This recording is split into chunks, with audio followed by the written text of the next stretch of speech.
President Putin's delivered earlier the annual State of the Nation address, highlighting the challenges facing Russia and the rest of the world.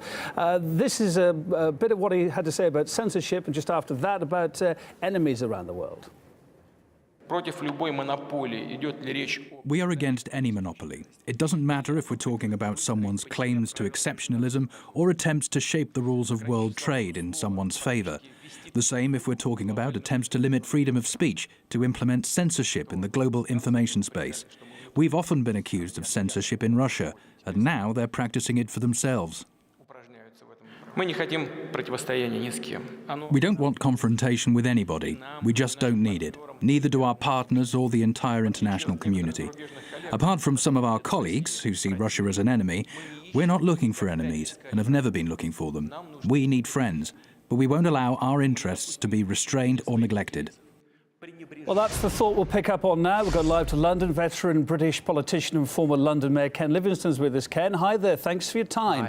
The main message, is, I don't know if you just heard that clip there, in terms of foreign policy was that Russia is against confrontation, isn't searching for enemies, but won't allow restriction of its interests. Is the West, do you think, willing to move more towards those goals and meet with Russia as we head into 2017 or not?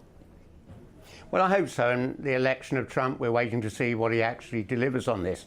What everyone in the West should know is that America spends 10 times as much on its military as Russia does, and China spends 3 times as much. So there's no indication there that Russia is preparing for some sort of armed confrontation. That's nonsense.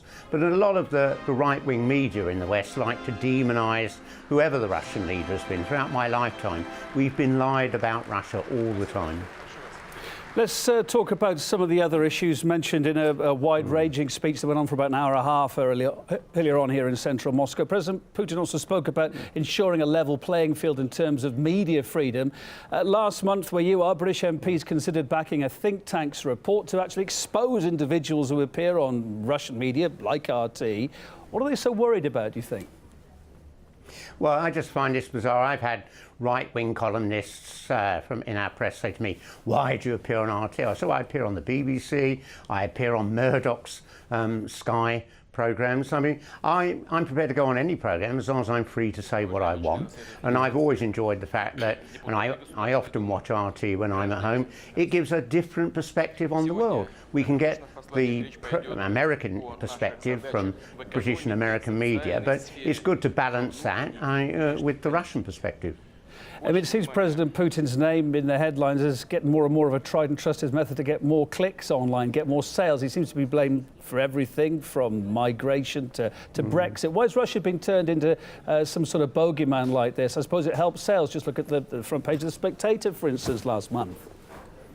Yes, but we've had this all my life. I grew up in a world where we were told we were under threat from the Soviet Union. And I can remember the first American presidential election I remember was Kennedy v. Nixon. Kennedy won, saying we've allowed the Russians to overtake us. And as soon as he got into office, he was briefed, and Russia had 4 missiles capable of reaching America. America had 400 capable of reaching Russia. We are lied to all the time, not just about Russia, but about China. Anybody that is, not simply prepared to just roll over and do what's in America's corporate interests. Well, let's bring it up to date with the forthcoming administration in the States. Putin said Russia's willing to work with the next US administration. He thought Donald Trump is going to take a more positive approach. What do you think the chances are of a successful reset this time round? Well, I mean, what Trump has said is one thing, what actually he will deliver with his administration is another. And so far, many of his key appointments have been people on the far right, and now, corporate bankers and so on coming in. So it may be there won't be as dramatic a change as we were hoping for. But the simple fact is, if we wish to defeat fundamentalist terrorism in the Middle East, and that's a threat here in London, just as it is in Moscow and in New York, I mean, America and Russia and China have to work together to do that. Ken Livingstone, former Mayor of London, thank you for your time being live with us on RT International. Always nice to see you. All right, well, let's go to central Moscow. Listening in earlier on, RT's Daniel Hawkins. He was across that speech. Hi, Dan. We just talked with Ken Livingstone about the foreign affairs part of it. He also had a fair bit to say about the economy within Russia as well. Take us through all that.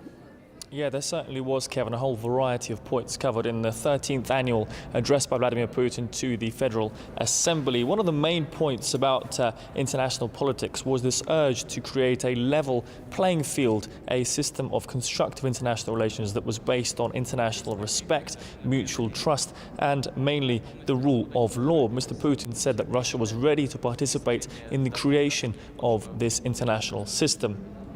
He also mentioned a free media, touched upon that, of course. That's been in the headlines recently, that the accusations about the Russian media are evidence that there is still quite a long way to go until that level playing field where countries and actors are treated equally is created. Now, it's been a turbulent couple of years for Russia in terms of international relations as well, both with the US sanctions, the EU, Turkey indeed, only just beginning to mend.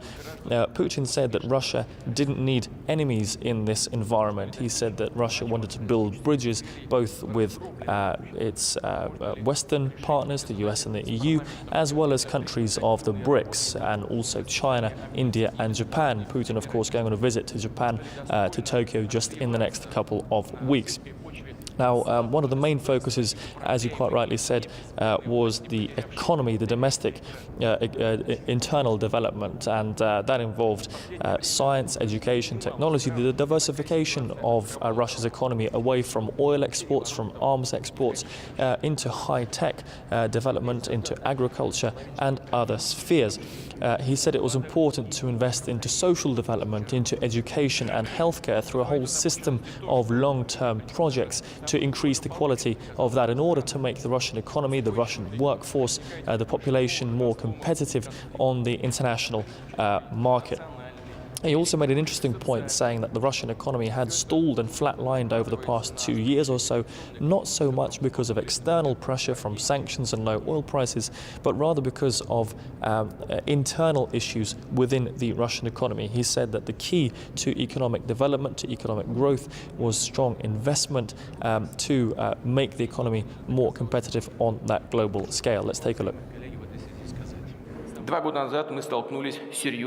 2 years ago, we faced serious economic challenges with negative conditions on the global market and sanctions which were imposed to make us play to their script. They tried to make us disregard our national interests. However, the main reasons for our economy's slowdown are our internal problems.